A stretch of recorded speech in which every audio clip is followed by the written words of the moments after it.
अगर इसराइल ने हमारे ऊपर न्यूक अटैक किया तो पाकिस्तान इसराइल के ऊपर न्यूक्लियर हमला कर देगा।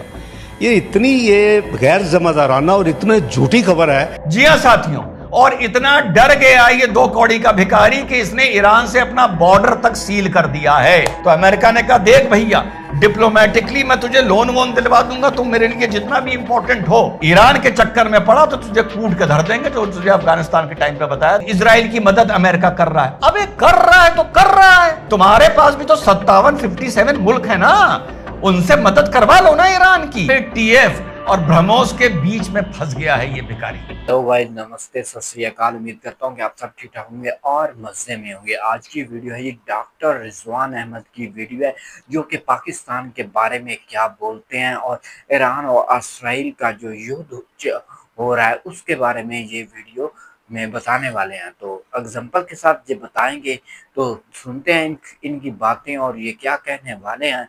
तो जल्दी से वीडियो स्टार्ट करते हैं।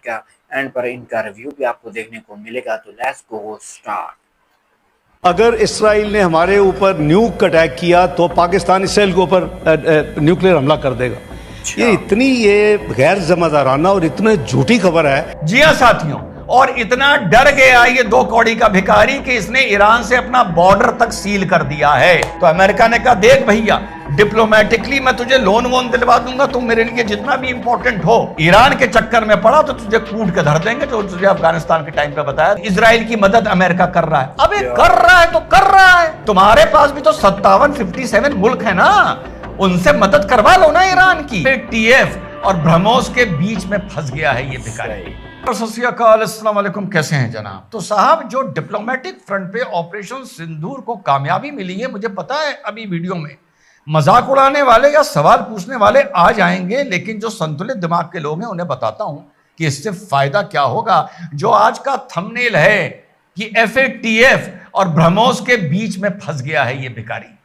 तो साहब, बात यह है कि हमारी डिप्लोमेटिक अप्रोच से ऑपरेशन सिंदूर पार्ट 2 जो चल रहा है डिप्लोमेटिक, FATF यानी फाइनेंशियल एक्शन टास्क फोर्स की नजर अप्रैल 22 पहलगांव की घटना पर पड़ गई है। और ये अपने आप में मैं इसको एक बहुत बड़ा डेवलपमेंट देखता हूं, जो 2022 में ही पाकिस्तान इससे किसी तरह हाथ पैर जोड़कर बाहर निकलकर आया था। इससे पहले आगे बढ़े, बिल्कुल 2-2.5 मिनट में FATF पे बात कर लेते हैं। 1989 में यही G7 नेशंस ने मिलके ये टास्क फोर्स बनाई थी, फाइनेंशियल एक्शन टास्क फोर्स। इसका जो पहला काम था वो ग्लोबल करप्शन को रोकने का था, मनी लॉन्ड्रिंग को रोकने का था। मनी लॉन्ड्रिंग क्या है? अनलॉफुल तरीके से आप अगर वेल्थ जनरेट करते हैं और अनलॉफुल तरीके से उसको लॉफुल करना चाहते हैं और इकोनॉमी में वापस डालना चाहते हैं, जिससे उसका सोर्स, अनलॉफुल सोर्स ना पता चले, इसको कहा जाता है मनी लॉन्ड्रिंग। बड़ी आसान भाषा में आप लोगों को बताया है। तो 1989 में इसका हेडक्वार्टर पेरिस में है। ये इंटर गवर्नमेंट ऑर्गेनाइजेशन है। जब ये मनी, इसका सिर्फ ये काम था। उसके बाद जब 9/11 न्यूयॉर्क की घटना होती है, उसके बाद FATF ने अपना दायरा बढ़ाया और दायरा बढ़ाकर ये टेरर फंडिंग को भी उसमें ले आए। और इनकी 2 लिस्ट होती हैं, एक ग्रे लिस्ट, एक ब्लैक लिस्ट। ब्लैक लिस्ट में 3 मुल्क हैं, यानी एक है इसमें म्यांमार, एक है ईरान और एक है आपका नॉर्थ कोरिया।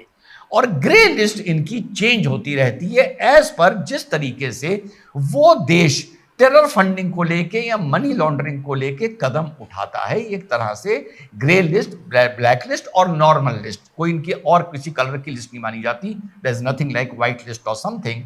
तो एक तरह से उसका रिपोर्ट कार्ड है और इसकी बड़ी अहमियत है। ये एमनेस्टी की तरह कोई ऑर्गेनाइजेशन नहीं। बहुत सी चीजें, international funding, international loans, even trade and tourism तक इस रिपोर्ट के आधार पर अफेक्ट किया होता है। और ये चीज, इसके पूरे आंकड़े मौजूद हैं। तो अप्रैल 22 को जो इनकी नजर पड़ी है 2022 में पाकिस्तान इससे बाहर निकल के आया था किसी तरह। इन्होंने ये कहा है स्पष्ट कि जिस क्या तरह है? से ये टेरर फैलता है, ये लोगों को मारते हैं, दुनिया को डिस्टर्ब करते हैं, लोगों की जिंदगियां उजाड़ते हैं, ये बिना मनी के नहीं हो सकता है। सही। और पाकिस्तान का 2 बार इस पूरे स्टेटमेंट में नाम लिया गया है 22 अप्रैल की घटना से। और इन्होंने कहा है हर घटना के पीछे मनी लॉन्ड्रिंग या मनी फंडिंग होती है, अनलॉफुल मनी टेरर फंडिंग में इस्तेमाल किया जाता है और इसकी इस पर जांच होगी और होनी चाहिए। यहां तक तो बात ठीक है।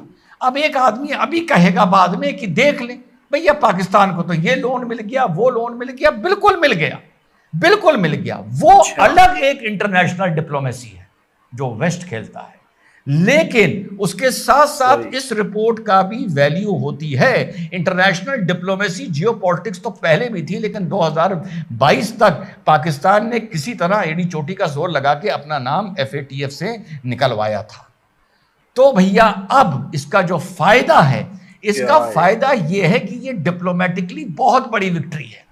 जहां पाकिस्तान दुनिया में घूम घूम के कह रहा है कि इंडिया मुझे सबूत नहीं दे रहा कि जो 22 की घटना हुई उसमें मैं इन्वॉल्व था, द स्टेट ऑफ पाकिस्तान या ISI इन्वॉल्व थी, ये पूरा दुनिया में पाकिस्तान घूम घूम के कह रहा है। भारत में कुछ रहने वाले कह रहे हैं कि भारत की डिप्लोमेटिक हार हुई। साइप्रस में हाईएस्ट अवार्ड दिया जा रहा है।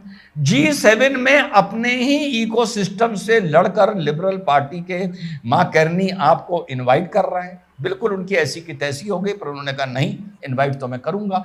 उसके बाद आप FATF खुद पाकिस्तान का साथियों नाम ले रहा है। इससे ज्यादा फायदा नहीं हो सकता। अब आदमी कहेगा इससे क्या फर्क पड़ेगा। थाने में जब गुंडा एक्ट की लिस्ट बनती है कि गुंडा एक्ट में कौन कौन डाला जाएगा, तो उसमें किसी का नाम अगर संभावित भी आ जाता है और उसे अगर गुंडागर्दी का शौक होता है, तो बिल्कुल समझ लो उसकी ऐसी की तैसी हो जाती है कि अब कोई हरकत करी तो मेरे ऊपर गुंडा एक्ट लगने जा रहा है। यह फायदा होगा सिर्फ FATF में नाम आने से। ये जो स्टेटमेंट FATF का आया है अप्रैल को लेकर, 22 अप्रैल को लेकर, और पाकिस्तान का उसमें जो कनेक्शन बताया गया है कि एक बार नाम आ गया और जो इस भिखारी की इस टाइम हालत है, आदमी एक सिस्टम के गवर्नमेंट के जहन में आ जाता है कि अब अगर कोई घटना होती है, क्योंकि एक टेंटेटिव लिस्ट में नाम आ गया है, जैसा मैंने गुंडा एक्ट में बताया, भाई पिछली बार तो बच गए थे, हाथ पैर जोड़ के बच गए थे, किसी चक्कर में बच गए थे, SO साहब से जान पहचान थी, बच गए थे, लेकिन आइंदा अगर कोई गड़बड़ करी और गुंडा एक्ट में नाम आ गया तो जिंदगी हराम हो जाएगी, जिंदगी मुश्किल हो जाएगी। इस नजरिए से अगर आप देखिए तो FATF में सिर्फ नाम आना ही पाकिस्तान को परेशान करने के लिए बहुत है और इंडिया की एक बहुत बड़ी डिप्लोमेटिक विक्ट्री है। यह भी हो सकता था कि भारत FATF के लिए कहता और FATF कहता कि 22 अप्रैल को लेकर तो आपने हमें कोई सबूत ही नहीं दिया है, इसमें हम पाकिस्तान को कैसे इन्वॉल्व कर दें।